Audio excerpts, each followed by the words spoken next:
Discuss this through, though. Let's go to Edenton in North Carolina. Tony Shaffer is president of the London Center for Policy Research. So thank you for your time. So we're Thank you for hearing having me. OPEC saying the decision was made, quote, in light of the uncertainty that surrounds the global economic and oil market outlooks. Right. What do they mean by that? Well, I think they're trying to essentially create a condition where they have great dominance over not only markets, but the world economy.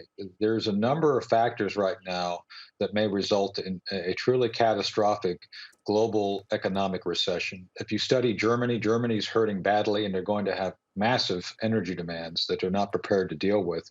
And here in the United States, oil is going through the roof.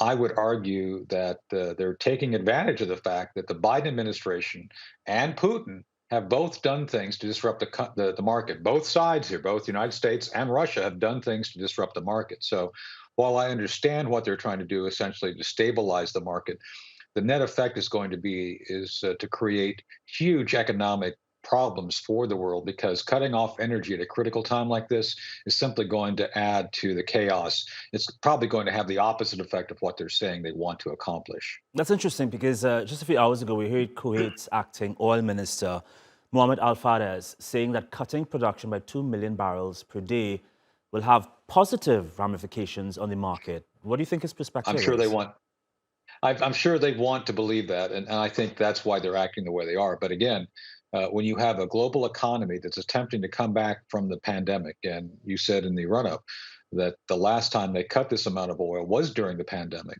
the world economy is just now recovering. We're talking about commerce, disrupted supply chains finally establishing themselves. So the last thing you want to do is cut off the lifeblood that creates the conditions for that to be effective. So I would argue, yes, they're going to put a happy face on this, but the net effect is going to be very negative. And I can understand why the United States is saying that they're siding with Putin. One of the other Hmm. beneficiaries is Vladimir Putin. Putin benefits greatly anytime oil and gas and any fossil fuel prices are high. Much of what's going on with the ruble, for example, is that ruble being very powerful allows for the Russians to sell their oil for a great amount of money, which then does fuel the Russian war machine. So this is something that I don't believe for a minute will benefit Ukraine. It will not benefit the world market. And I do have to question the ultimate motives of these ministers, because the net effect is going to be the opposite of what they're saying. All right, Tony Shaffer, the London Center for Policy Research. Appreciate your time once more with us. Thank you. Great. Thank you.